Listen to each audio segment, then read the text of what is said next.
All right, let's get to this story. Disney to spend $1 billion a year in Europe. Alan, tell us about this story that you have ready. You're putting up here. Yes, Explain from this the to me. Hollywood Reporter reports Disney spend $1 billion a year in Europe. Warner Brother Discovery Exec looks at a 2026 Max launch in the UK. Why is this thing here? Okay. Okay. So there's something behind this banner I can't get rid of. So here, we'll go down here. The conversation, which included Disney's Nami Patel, Senior VP, Strategy and Business Development, the Walt Disney Company, EMEA, and Sarah Rose, President, Channel 5. We'll go down here. In the last 5 years in this market, we spent £3.5 billion, Patel said. In the next 5 years, we're looking to spend about $1 billion a year. She continued, the market is still very buoyant in terms of attracting investment. We've actually supported about 32,000 jobs through our investment in the last 5 years. Big hits like Deadpool and Wolverine hit Blockbuster that filmed in London's Pinewood Studios. The knock-on impact of that investment is huge and really does support creative industries. I think you have to recognize there are challenges. We're also working at grassroots levels and work in partnership with British Film Institute and BFI and the National Film and Television School to try and develop skills to bring and attract new people to the industry. It's evolving, it's rapid. Well, okay, but what does it mean? As the Disney expert and author of the D-Files, Pulitzer. Oh wait, it's not Pulitzer Prize winning yet. But Yeah, Alan, what does this mean? What does that mean? It means that Walt Disney Studios, where you can find in Burbank, California, is not getting $1 billion a year to make movies. California is not getting $1 billion to make movies. Los Angeles is not getting $1 billion to make movies. The 32,000 jobs that are going to be created from this are not coming to Los Angeles. They're not coming to Hollywood or the Disney Studios or California or the United States for that matter. Disney might as well pack up and just move all its operations overseas. That's what this means. They've given up on Hollywood. And let's be real. It's not Disney's fault. It's our damn state. It's our damn state.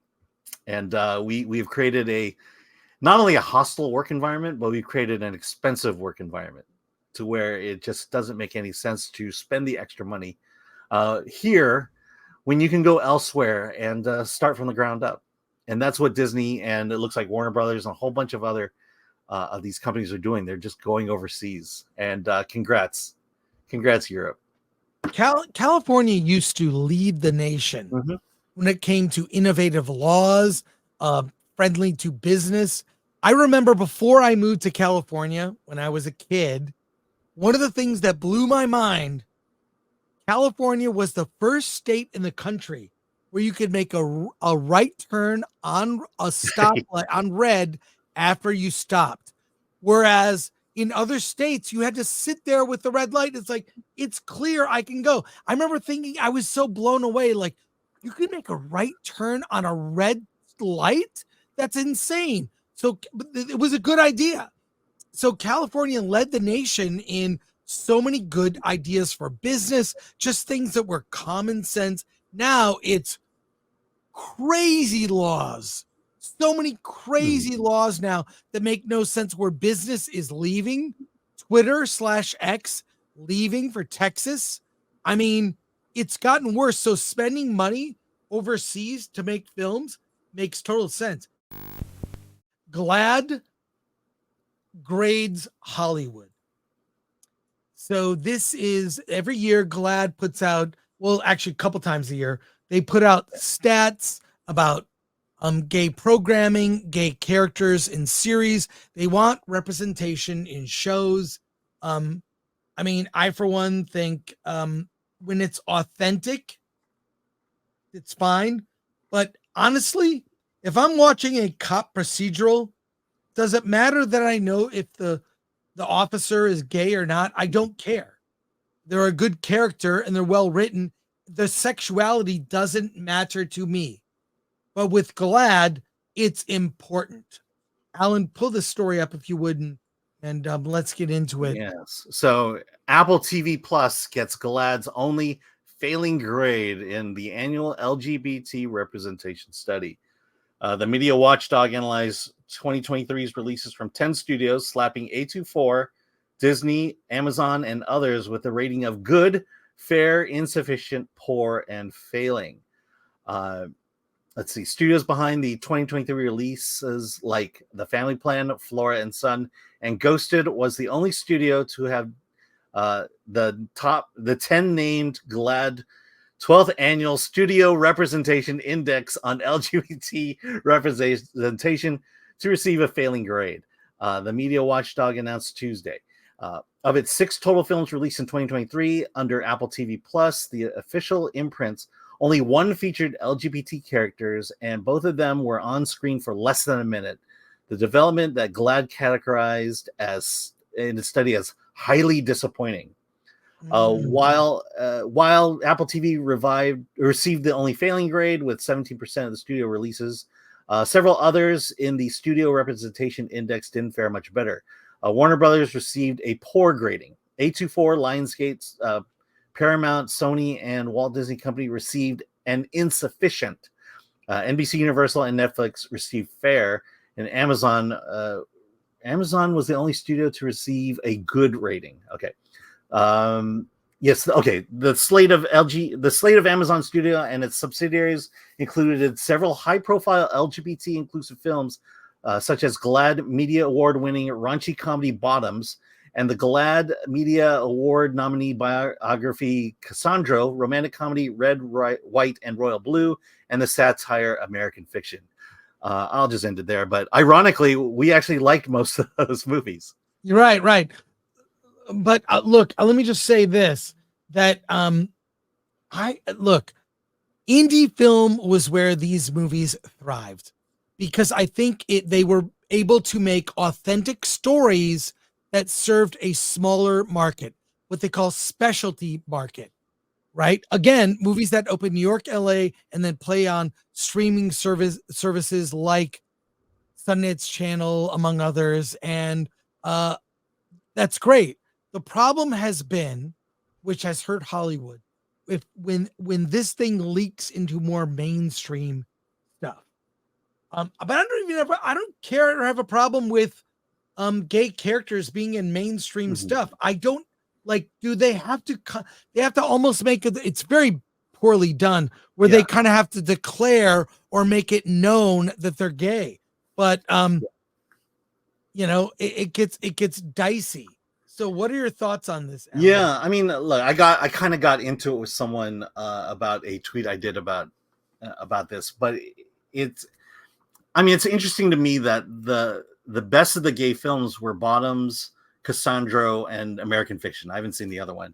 Those are good movies. Those were all good movies, and a lot of it was just the fact that they had gay characters. Bottoms clearly was gay, but it was.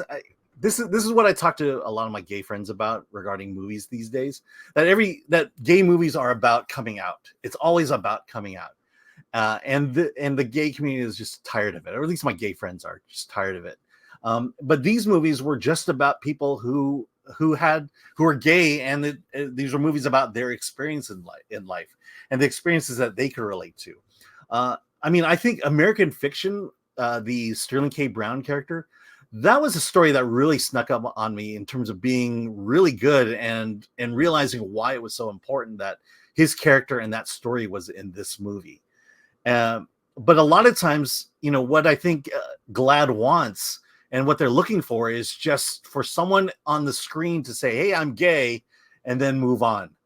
And that to me is a disservice to the gay community. It seems so forced. It's so it's not well written. It's insulting as well. Right. Just, you know what? The gay characters as they're portrayed in this are almost like characters in blackface or gay face. It's like a caricature rather than just a normal person who happens to be gay, which no one cares about. I'm trying to find, I'm looking at your Twitter feed, and I think, when do you have time to work on film?